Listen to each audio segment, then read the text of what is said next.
సూర్యాపేట జిల్లా తుంగతుర్తి మండల కేంద్రంలోని 4వ వార్డులో గత కొన్ని రోజులుగా త్రాగునీరు రావడం లేదని సోమవారం స్థానిక తహసీల్దార్ కార్యాలయానికి వచ్చి ఎంఆర్ఓ ఛాంబర్లో ఖాళీ బిందెలతో మహిళలు నిరసన వ్యక్తం చేశారు.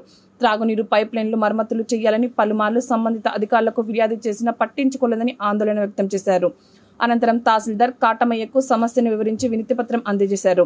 ఈ కార్యక్రమంలో సిపిఐ మండల కార్యదర్శి కోట రామస్వామి, మహిళలు త్రివేణి, నాగమ్మ, సోమలక్ష్మి, నాగమ్మ, రామగిరి వెంకన్న, రజిత తదితరులు పాల్గొన్నారు.